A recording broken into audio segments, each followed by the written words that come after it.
சீரோடும் சிறப்போடும் எழிலோடும் ஏற்றத்தோடும் இனிதே அரங்கேறி கொண்டிருக்கின்ற பட்டி மாவட்டத்தின் நடுவு பிறந்தவர்களே, தமிழகத்தின் நட்சத்திர பேச்சாளர் பெருமக்களே, நெஞ்சம் நிறைந்த இசைக்கலைஞர்களே, நல்ல இரவிலும் நல்ல தமிழுக்காக கண் விழித்து காத்துக் கொண்டிருக்கின்ற என் உயிருக்கு பிரியமான என் தாய் தமிழ் உறவுகளே, உங்கள் அத்தனை பேருக்கு என் அன்பின் வணக்கம். நடுவே நல்ல கேள்வி கேட்டிருக்காங்க. மனிதன் நாகரிகமா வாழ்ந்த காலம், மகிழ்ச்சியாக வாழ்ந்த காலம், அந்த காலமா இந்த காலமான்னு சொல்லிட்டு. ஆனா எங்க அண்ணனும் எங்க அக்காலும் வந்து பேசினாங்க, என்னமோ அந்த காலத்துல வாழ்ந்தவங்க எல்லாம் அவ்வளோ சந்தோஷம் வாழ்ந்தது மாதிரியும், எங்க இந்த காலத்துல நாங்க எதுவுமே இல்லாம இருக்கோம். தெரிஞ்சுக்கங்க, அந்த காலத்துல மனுஷனுக்கு எதுவுமே இல்ல, ஆனா இந்த காலத்துல எல்லாம் இருக்கும். அது எங்க அண்ணன் பெரிய குற்றச்சாட்டு சொன்னாரு. அந்த காலத்துல நாங்க வெறும் 3000 ரூபாய் காசை செலவு பண்ணி தானே கல்யாணம் பண்ணோம், சந்தோஷமா இருந்தோம். ஆனா இன்னைக்கு இத்தனை லட்சம் செலவு பண்ணு சொல்லிட்டு மிஸ்டர் மந்திராசன் சார், அந்த காலத்துல நீங்க 10 ரூபா சம்பாரிச்சீங்க, 3000 செலவு பண்ணீங்க. இன்னைக்கு பொண்ணு ஐடி ஃபீல்ட்ல 3 லட்சம் சம்பாதிக்கிறான், மாப்பிள்ளை 3 லட்சம் சம்பாதிக்கிறாங்க. பொண்ணு மாப்பிள்ளையும் 6 லட்சம் சம்பாதிக்கிறப்ப வாழ்க்கையில ஒரே ஒரு வாட்டி எனக்கு ஒரு கல்யாணம், அதுக்கு ஒரு 10 லட்சம் செலவு பண்ணா என்னங்க? இவரெல்லாம் வாழ்க்கையில பணம் ஆசைப்படுச்சு சார். நீங்க இந்த வார்த்தையால வாய்ப்பு இல்ல, அதனால செலவு பண்ணல. ஆமா, வாய்ப்பு இருக்கு, செலவு பண்றாங்க சார். அந்த காலத்துல இருக்கிறவன் பக்கோடா திங்கறான். அந்த காலத்துல மண்டபம் இல்ல, அந்த காலத்துல பஸ் இல்ல, அந்த காலத்துல கார் இல்ல, அந்த காலத்துல நீங்க மாட்டு வண்டியில போனீங்க, இந்த காலத்துல மாட்டு வண்டி போக முடியுமா? நீ மாட்டு வண்டியில போன. அந்த காலத்துல அவ்வளவு இருந்துச்சு. நீ அந்த காலத்துல என்ன வாங்கி வச்சிருக்கீங்க? என்ன வச்ச? அந்த காலத்துல கார் இருந்துச்சா? அந்த காலத்துல மஞ்சுனானே யாருக்கா தெரியுமா? அந்த காலத்துல மேடை இருந்துச்சா? அந்த காலத்துல பாத்தீங்கன்னா விஜய் மைக் இருந்துச்சா? அந்த காலத்துல தம்பி கிராமத்து பட்டதாரியோட யூடியூப் சேனல் இருந்ததா? சேனல் இருந்ததா சார்? அந்த காலத்துல என்ன சார் இருந்துச்சு? வெந்தத தின்னா விதி வந்தா செத்தான். ஆனா இந்த காலத்துல செல்போன் இருக்கு, டிவி இருக்கு, வாழ்க்கையில எல்லா சந்தோஷமும் இன்னைக்கு தானங்க இருக்கு சார். ஒண்ணு வேண்டாம். எங்க அக்கா வந்தாங்கல்ல, உங்கள்ட்ட அவ்வளவு பேசி கேட்டாங்களே, நான் உங்கள்ட்ட 2 கேள்வி. உங்க அக்காவா? ஆமா, கலரை பார்த்தாவே தெரியுது. எங்க அக்கா சார்பா 2 கேள்வி கேட்கிறேன் சார். என்ன மாதிரி ஒரு அடங்காத பையன், உன்ன மாதிரி ஒரு அடங்காத பையன், எங்க அக்கா மாதிரி ஒரு அழகான பொண்ணு. பாரு நடுவருங்கிறதுனால அமைதியா உட்கார்ந்துருக்கேன். நீங்க பொறாம இருக்கீங்க. எங்க அக்கா அழகு தானே சார்? ஆமா, பெரிய கணபதி பேக்கரி ஃபேமிலி உங்க அக்காவை கண்டு பொறாமப்படுறாங்க. ஏங்க என்ன மாதிரி அடங்காத பையன், எங்க அக்கா மாதிரி ஒரு அழகான பொண்ணு. உங்க அக்கா மாதிரி திருத்தம் அழகான இல்ல, அகலமான பொண்ணு சார். அழகான பொண்ணு சார். அகலமான பொண்ணு தம்பி. அழகான பொண்ணு, அகலமான சார். அழகான பொண்ணு சார். என்ன பேர் சொல்லிட்டு போ, அழகான 500 ரூபாய் குறைச்சிருப்பேன். சரி, என்ன மாதிரி அடங்காத பயலுக்கும் எங்க அக்கா மாதிரி அழகான பொண்ணுக்கு என்ன சார் வித்தியாசம்? நீங்க பையன், அது பொண்ணு. ஏங்க இது இங்க இருக்கவங்க நீ வேட்டி கட்டி இருக்க, அந்த அம்மா சேலை கட்டி இருக்கு. இது இங்க உட்கார்ந்துருக்கு யாருக்குமே தெரியாதா? நீதானப்பா என்ன வித்தியாசம்னு கேட்ட சார். அடங்காத பையனுக்கும் அழகான பொண்ணுக்கு என்ன வித்தியாசம் தெரியுமா? என்ன வித்தியாசம்? அடங்காத பையன் ஊரை சுத்துவான், அழகான பொண்ணை ஊரே சுத்தும். இப்ப எனக்கு ஒரு மாதிரி சுத்துது. என்ன சுத்துது சார்? ஒண்ணு வேணாங்க. நான் என்ன சொல்றேன், இந்த காலம் ரொம்ப நல்ல காலம் சொல்லுங்க, அந்த நல்ல காலம் சொல்லுங்க. இந்த காலத்துல நம்ம வீட்டுல ஆடு வளர்க்குறமே, ஆடு, அந்த ஆட்டுக்கு சுகர் இருக்கா? ஆட்டுக்கு எதுயா சுகர்? பிபி இருக்கா? பிபினா பிரஷர் இருக்கா? கல்யாணத்துல ஊதுவாங்களா அதுவா? அந்த இல்லங்க, பிளட் பிரஷர், பிபி. ஓ, பிளட் பிரஷர், ரத்த அழுத்தம் இல்ல. நம்ம வீட்டுல நாய் வளர்க்குறமே, நாய், அந்த நாய்க்கு சுகர், நாய்க்கு சுகர் பிபி எல்லாம் கிடையாது. இல்ல. ஆனா மனுஷன் நம்மளுக்கு மட்டும் பிபி சுகர் கொலஸ்ட்ரால் எல்லாம் இருக்கு. ஏன்? உண்மையிலுமே சொல்றேன், திருக்கவுண்டன் வலசுல இதுக்கு ஒரு விட தெரிஞ்சே ஆகணும். நாம் வளர்க்கக்கூடிய ஆடு, மாடு, நாய், கோழி இதுக்கெல்லாம் பிபி கிடையாது, சுகர் கிடையாது, பிரஷர் கிடையாது, எந்த டென்ஷன் கிடையாது. ஆனா நமக்கு ஏன் இதெல்லாம் வருது? ஏன் இருக்கு? என்ன காரணம்? அதுக்கெல்லாம் பொண்டாட்டி இல்ல. நமக்கு பொண்டாட்டி இருக்கு சார். கைதட்டுங்க சார், இது ஏதோ உண்மையா இருக்கும் போலதான் தெரியுது சார். கல்யாணத்துக்கு அப்புறம் வாழ்க்கையில மனுஷனுக்கு 1000 கஷ்டம் இருக்கு சார். அதுக்கு கைதட்ட பக்கத்துல ஆய குத்துற அவன் தான் சொல்றான்னு நீ உனக்கு அதுக்கு கூட தீர்வு நாங்க சொன்னா சார். என்னன்னு? ஆசை வச்ச ஆம்பளன்னா ஆண்டியாலையிலே அழும் இல்லை ஒரு பிள்ளை என்று எங்குவோர் பலர் இருக்கே, இங்க வந்து ஏன் ஏங்க அவன் அப்ளிகேஷன் போட்டேன், நீ பெத்து விட்டு இத கூட ஒரு பாட்டு போட்டுருவாங்க. அப்பப்பா நான் அப்பனல்லடா, தப்பப்பா நான் தாயும் அல்லடா, எங்கோ எவனோ பெற்ற பிள்ளையோ, இங்கே இருவரும் நத்து பிள்ளையோ. சார் எந்த அர்த்தமே பாடு சார். ஒண்ணு வேணாம். நீங்க எவ்வளவு பேர் நடுவருங்க தமிழ்நாட்டில பரபரப்பா நடுவர். நீங்க பாத்தீங்கன்னா பட்டிமன்றத்துக்கு பை எடுத்துட்டு வெளில வர்றீங்க. திடீர்னு பாத்தீங்கன்னா எங்க அத்தாச்சி இருக்கான்னு வச்சுங்களேன், நீங்க பை எடுத்துட்டு போறப்ப மிஸ்டர் ரவிக்குமார் சார் அப்ப உங்களை கூப்பிட்டு உங்களை பார்த்து பாடுறாங்க, போகாதே போகாதே எங்கனவா பொல்லாத செப்பொன்னோ நானும் கண்டேன் ஐயா, பொல்லாத செப்பொன்னோ நானும் கண்டேன். இப்படி பாட்டை பாடுனா நீங்க இந்த ஊருக்கு வர முடியுமா? தீர்ப்பு சொல்ல முடியுமா? அபசகுணமா பாடுனா எப்படிப்பா வீட்டை விட்டு தொழில் செய்ய வெளியே? இதை விட காதல் ஒரு பாட்டு போட்டு கொடுத்துருவாங்க. இப்ப இந்த ஊர் பையன் ஒரு அழகான பிள்ளை லவ் பண்ணான்னு வச்சுங்களேன், அந்த பிள்ளை பார்த்து வாராய் அப்படி யாரு அந்த போகுமிடம் வெகு தூரம் இல்லை, நீ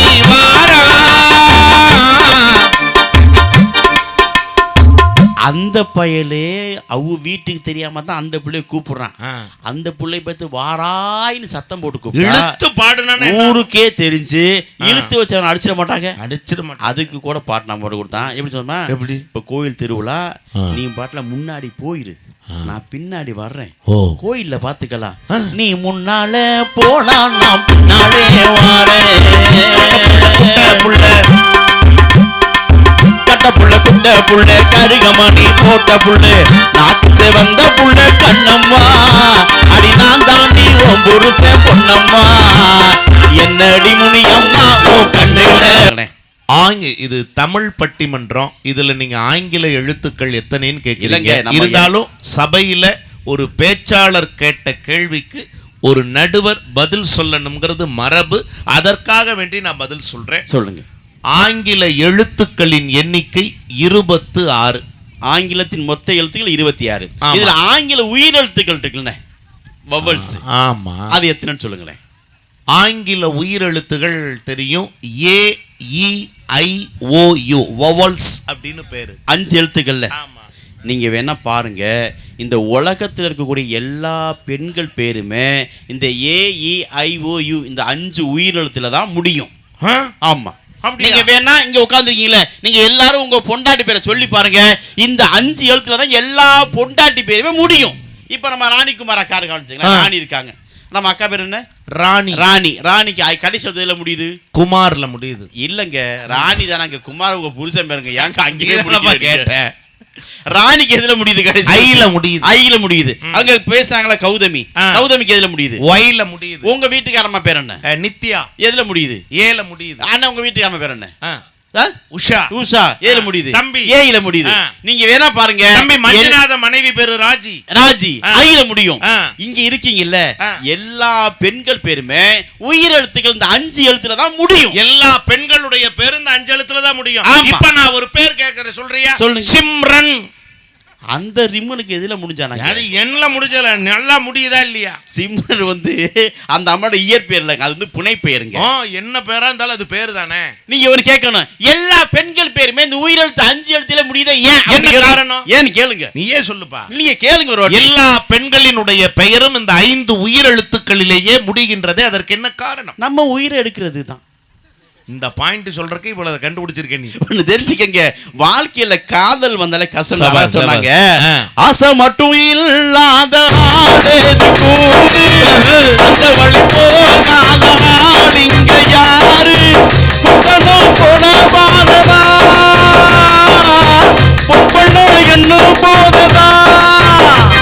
அந்த வேகம் வந்துட்டு போது ஒரு வேலை என்பது ஏது, அது நாளும் நாளும் தாகத்தான்.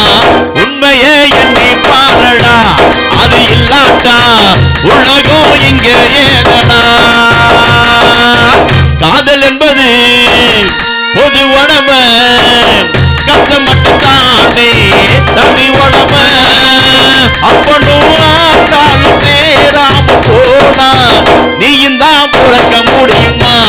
அதை எப்போதும் நீயும் தான் மறுக்க முடியுமா? நடுவுகளே, இந்த உலகத்துல மனுஷனுக்கு சந்தோஷ மகிழ்ச்சி எல்லாமே இந்த காலத்துல சார் ஒண்ணு வேண்டாங்க. இந்த உலகத்துல தாயை விட மிகப்பெரிய உறவு ஏதாவது இருக்கா? தாய்க்கு நிகரான உறவு இருக்காங்க. ஒன்னு சொல்றேன்ப்பா, தாயை மிஞ்சிய உறவும் இல்லை, தாய்க்கு நிகரான தெய்வமும் இந்த உலகத்தில் இல்லை என்பதுதான் சத்தியமான உண்மை. துர்க்கை என்கிற தாய்க்குத்தான் நாளைக்கு கும்பாபிஷேகமே நடத்துறீங்க. நம்முடைய வேதங்கள் எத்தனை தெரியுமாமா? வேதங்கள் 4. ரிக்வேதம், யஜூர்வேதம், சாமவேதம், அதர்வண வேதம்னு 4 வேதங்கள். அதுல பழமையான வேதம் எது தெரியுமா? என்ன வேதம்? ரிக்வேதம். நிறைய நல்லா கேட்டுட்டு இருக்கீங்க, அதனால சொல்றேன். அந்த ரிக்வேதத்தினுடைய ஒரு உபனிஷத்துல என்ன செய்தி இருக்கு தெரியுமா? தெய்வம் ஒவ்வொரு வீட்டிலும் தான் நேரடியாக வந்து வாழ முடியாது என்பதற்காகத்தான் தன்னுடைய பிரதிநிதியாக நம் வீட்டில் பெற்ற தாயை படைத்திருக்கிறது என்று நம் வேதம் சொல்லுகிறது. ஆகவே கோவில் கருவறைக்குள் இருக்கிற தெய்வமும் ஒன்றுதான், நம்மையே கருவறையில் தாங்கிய தாய் எனும் தெய்வமும் ஒன்றுதான் என்பதுதான் நம் வேதம் சொல்லுகிற வார்த்தை. நடுவுல அப்படிப்பட்ட தாயை கூட அந்த காலத்துல பார்த்தீங்கன்னா எங்கேயாவது விட்டுட்டு போனாங்க. ஆனால் இன்னைக்கு ஒவ்வொரு வீட்டிலும் தாய்க்கு நிகரான தெய்வம்ங்கிறத இசைஞானி இளையராஜா அழகா போட்டு கொடுத்தாருங்க. யார் தெரியுமா? அம்மா அண்ணா சும்மா இல்லடா, அவ இல்லைன்னா யாரும் இல்லடா. அம்மா அண்ணா சும்மா இல்லடா, அவ இல்லைன்னா யாரும் பாடும்போது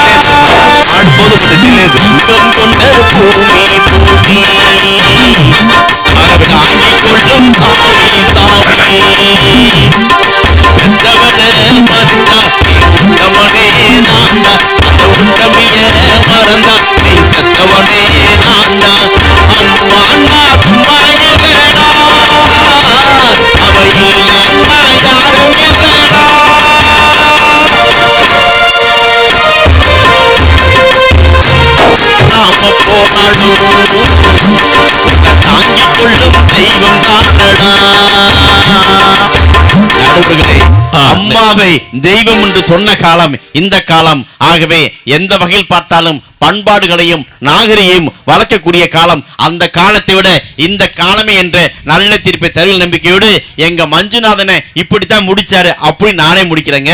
அண்ணன் சொன்னார், எங்க பார்த்தாலும் நீங்க மரம் நட்டுவீங்க, அடுத்த சந்ததி இந்த தேசத்தில் மரத்தோட வாழட்டும், சந்தோஷம் வாழணும் சொன்னாங்க. ஆனா அதுக்கான தீர்வு கூட எங்கால் 4 வரி சொன்னாங்க. உலகத்தில் அழகா சொன்னாங்க. ஏன் தெரியுமா? இந்த உலகத்தில் அங்க குடிக்கின்ற தாய்ப்பால் எல்லோருக்கும் தாராளமா கிடைக்கணுங்க, குடிக்கின்ற தண்ணீர் எல்லோருக்கும் சும்மா கிடைக்கணுங்க.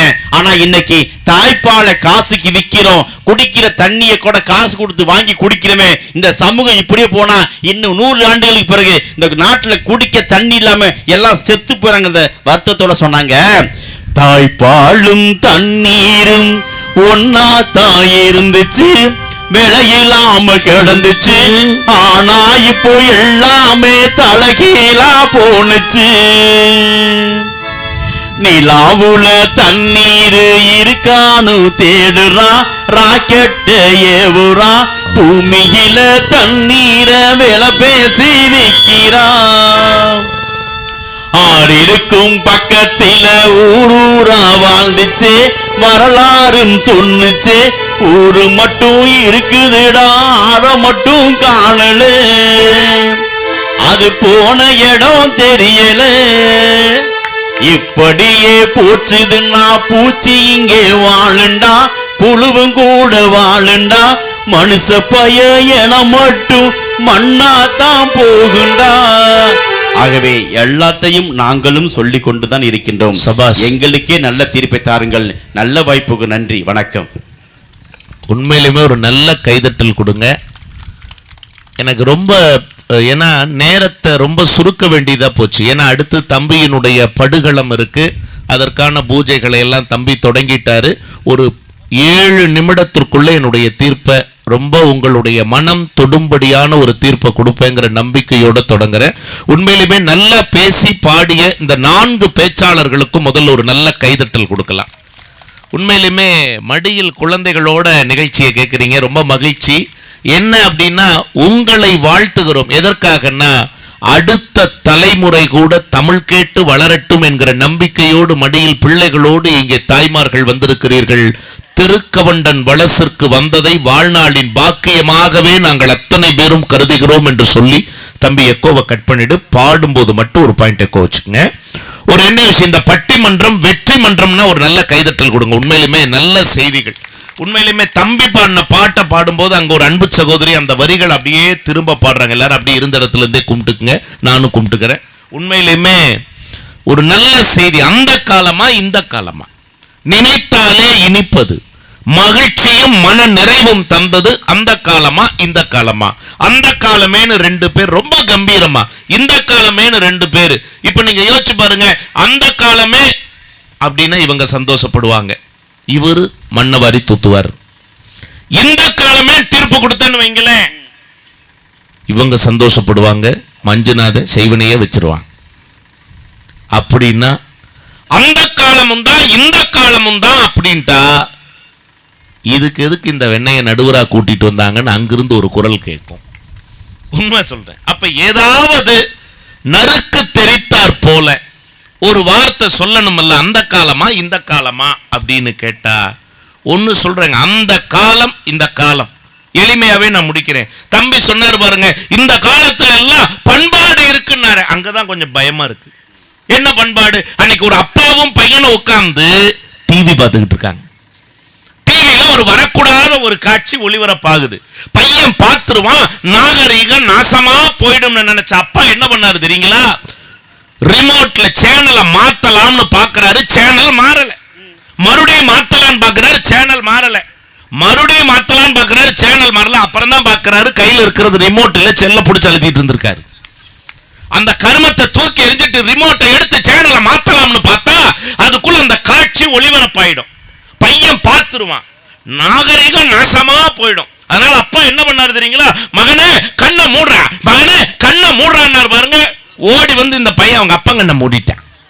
நீ கெட்டாதப்பா, நான் நேத்தே பார்த்துட்டேங்க. யோசிச்சு பாருங்க, இதுவா சார் வாழ்க்கை? இதுவா வாழ்க்கை? நன்றாய் உண்பதும் நன்றாய் உடுப்பதும் அல்ல நாகரீகம், நல்லவற்றை கேட்பதும் நல்லவற்றை பார்த்து வாழ்வதும் தானே நாகரீகம்னு வாழ்ந்த காலம் அந்த காலம் இல்லையா? யோசிச்சு பாருங்க. அழகா இன்னைக்கு கூட ஒரு கவிஞன் வைரமுத்து அவர்கள் ஒரு பாட்டு கொடுத்தார், படி. செல்லும் வழி எங்கெங்கும் பள்ளம் வரலாம், உள்ளம் எதிர்பாராமல் வெள்ளம் வரலாம். செல்லும் வழி எங்கெங்கும் பள்ளம் வரலாம், உள்ளம் எதிர்பாராமல் வெள்ளம் வரலாம். நேர்மை அது மாறாமல், தர்மம் அதை மீறாமல், நாளும் நடைபோடுங்கள் ஞானம் பெறலாம். சத்தியத்தை நீங்கள் காத்திருந்தால் சத்தியம் உங்களை காத்து நிற்கும். தாய் தந்த அன்புக்கும் நீ தந்த பண்புக்கும் பூமாலை காத்து நிற்கும். ஒரு கூட்டு கிளியாக ஒரு தோப்பு பிள்ளையாக பாடு பண்பாடு. இறை தேட பறந்தாலும் திசை மாறி திரிந்தாலும் ஓடு ஒரு கோடு. பாட்டு நல்லா இருந்தா ஒரு கைதட்டல் கொடுங்க. செல்லும் வழி எங்கெங்கும் பள்ளம் வரலாம், உள்ளம் எதிர்பாராத வெள்ளம் வரலாம். நேர்மை அது மாறாமல் தர்மம். இன்னைக்கு நான் சொல்றேங்க, திருக்குறள்ல எனக்கு ரொம்ப பிடிச்ச ஒரு குறள். இந்த செல்போனை நான் மறக்கவே மாட்டேன். மருளாடுகிற போது தாங்கி பிடிச்ச ஒருத்தருடைய செல்போன் காணோம். மேடைக்கு வந்து ஒரு சகோதரர் சொல்றாரு, நடுவர் சார் அதை கொஞ்சம் சொல்லுங்க, யாராவது எடுத்திருந்தா கொண்டு வந்து கொடுக்கட்டும்னு. அதை சொல்லலாம்னு நான் போறதுக்கு முன்னாடி அடுத்த தகவல் வருது, சொல்ல வேண்டிய அவசியமே இல்லை சார், இங்க கிடக்குதுன்னு சொல்லி ஒருத்தர் கொண்டு வந்து கொடுத்துட்டார் அப்படின்னா நான் சொன்னேன், அடுத்தவர் பொருளுக்கு ஆசைப்படாத திருக்கவுண்டன் வளசுன்னு சொன்னேன். இத இப்ப நீங்க வாழ்ந்துகிட்டு இருக்கிற வாழ்க்கைய, வாழ்ந்து காட்டுகிற வாழ்க்கைய 2000 வருஷத்துக்கு முன்னாடி வள்ளுவன் சொன்னான். என்ன தெரியுங்களா வார்த்தை? அழ கொண்ட எல்லாம் அழப்போம்னா. இதுக்கு என்ன அர்த்தம் தெரியுங்களா? எளிமையா சொல்றேன், கிராமத்து மக்களுக்கு புரியுற மாதிரி. அடுத்தவர்களை அழ வைத்து ஒரு பொருளை நீங்கள் பெற்றால், அபகரித்தால், அந்த பொருள் உங்களை அள வைத்து விட்டு உங்களை விட்டு போய்விடும் என்பதுதான் சத்தியமான உண்மை. யோசிச்சு பாருங்க, எவ்வளவு அழகா கைதட்டுறீங்க சார். இதெல்லாம் குழந்தைகளுக்கு சொல்லி கொடுக்கணும். இன்னைக்கு அந்த மாதிரி ஏதாவது சொல்லி கொடுக்குறீங்களா? நீங்க யோசிச்சு பாருங்க. நான் மனசு வருத்தத்தோட சொல்றேன் சார். இதே பக்கத்துல உடுமலைப்பேட்டையில அந்த பள்ளி தாளாளர் நடந்த சம்பவம் தெரியும் இல்லைங்களா உங்களுக்கு? 2-3 நாட்களுக்கு முன்னாடி ஆர்சிபிங்கிற அணி ஐபிஎல் மேட்ச்ல 17 ஆண்டுகளுக்கு பிறகு கப்பு வாங்கியிருக்காங்க. பாராட்டுறோம், வாழ்த்துகிறோம், கை குலுக்குகிறோம், தட்டி கொடுக்கிறோம். இன்னும் வெற்றிகள் பெருகட்டும் என்று மனமாற பாராட்டுகிறோம். ஆனா என்ன நடந்துச்சு? அந்த பெங்களூர் சின்னசாமி ஸ்டேடியத்துக்குள்ள அவ்வளவு 1 லட்சம் பேர் கூட வேண்டிய இடத்துல 4 லட்சம் பேர் கூடி கூட்டத்தை கட்டுப்படுத்த முடியாம அரசாங்கமும் காவல்துறையும் திணறி மிதிபட்டு நசுங்கி அந்த சம்பவ இடத்திலேயே 11 உயிர்கள் போயிருக்குங்க. அதுல உடுமலைப்பேட்டைக்கு பக்கத்தில் இருக்கிற ஒரு தனியார் பள்ளியினுடைய தாளாளருடைய மகள் 24 வயது கூட நிரம்பாத அந்த சின்ன பிள்ளை, யோசிச்சு பாருங்க, ஐடி கம்பெனில வேலை பார்க்கிற அந்த பிள்ளை இறந்து போயிருக்கு அப்படின்னு சொன்னா நீங்க யோசிச்சு பாருங்க. மனித உயிர்கள் விலை மதிப்பானவை என்பது மாறி மனித உயிர்களுக்கு மதிப்பே இல்லைங்கிற காலமா இன்றைய காலம் மாறி போயிடுச்சுன்னா இந்த காலத்துல என்ன மகிழ்ச்சி இருக்கு, என்ன மனநிறைவு இருக்கு? அன்னைக்கு எவனாவது ரோட்ல விழுந்து அடிபட்டான்னா ஐயோ என்னாச்சு, ஐயோ ரத்தம் வருதா, ஐயோ என்னாச்சு, ஏதோ தண்ணி வாங்கி கொடுங்க, சோடா வாங்கி கொடுங்க, ஐயோ தூக்குங்கய்யா, வண்டியில ஏத்துங்கய்யா, ஆஸ்பத்திரியில சேர்த்துங்கய்யா போவான். இன்னைக்கு எவனாவது ஒருத்தன் கீழே விழுந்தானா அடுத்த நிமிஷம் உடனே போன் எடுக்கிறான். பைபாஸ் சாலையில் விபத்து, ரத்த வெள்ளத்தில் ஒருவர் இழுத்து கொண்டே இருக்கிறார், உதவி செய்வதற்கு யாரும் இல்லை. அப்ப நீ யாரா போட்டோ எடுக்கிறவனே? நீ ஒருத்தன் போட்டோ எடுக்கிற, நீ யாரு? யோசிச்சு பாருங்க. கீழே விழுந்தா விழுந்தவனுக்கு என்னாச்சுன்னு பார்த்தது அந்த காலம். ஆனா விழுந்த உடனே செல்போனுக்கு என்னாச்சு, கூடைய தூக்கிட்டு அங்க போகாதரா, பால் காசுக்காக தம்பி அங்க வைக்க சொன்னான். பழக்க தோஷத்துல அவன் கூடைய வாங்கிட்டு அங்க போக ஆரம்பிச்சுட்டான். காத்துக்கு போகாது, வெயி, காசு வந்ததுன்னா வெயிட்டா நிக்கும், அப்படி வெயி. உண்மையை சொல்றேன். அப்ப என்னையா காலம் இருக்கு அந்த காலம்? இந்த காலமா அந்த காலமான்னு கேட்டா ஒரு 2 விஷயம்தான். அந்த கால வாழ்க்கையா இந்த கால வாழ்க்கையா?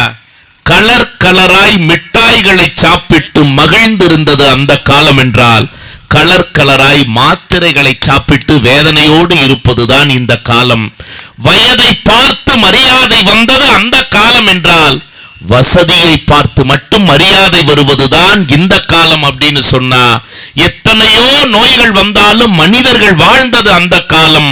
சின்ன சின்ன நோய்களுக்கே மனிதர்கள் கொத்து கொத்தாய் செத்து மடிவது இந்த காலம் என்று கேட்டால், அன்பிற்குரியவர்களே, சாப்பிட்டு முடிச்ச பிறகு வெத்தலை பொட்டியை எடுத்தாது அந்த காலம். சாப்பிட்டு முடிச்ச பிறகு மாத்திரை பொட்டியை எடுக்கிறமே, இதுதான் இந்த போதாத காலம் என்று சொல்லி மரியாதை, மன நிறைவு, மகிழ்ச்சி எல்லாமே ஒரு காலத்தில் இருந்தது, இந்த காலத்தில் குறைந்து கொண்டே வருகிறது என்று இந்த மன்றம் கருதுவதால் என்றைக்குமே மகிழ்ச்சியும் மன நிறைவும் அந்த காலத்திலே என்கிற தீர்ப்பை உங்கள் பொற்பாதங்களில் பணிந்து வணங்கி, உண்மையாகவே இந்த மேடையை எங்களுக்கு அளித்திருக்கக்கூடிய அத்தனை பெரியோர்களின் பாதங்களுக்கும் எங்கள் தூரன் KR மஞ்சுநாதன் கலைக்குழுவின் சார்பாக நெஞ்சார்ந்த நன்றிகளை உங்கள் பாதங்களில் சமர்ப்பித்து விடைபெறிய விருப்பமின்றி விடைபெறுகிறோம். நன்றி, வணக்கம். இதோ தம்பி மஞ்சுநாதன் அவர்கள் தொடர்கிறார். படுகளம்.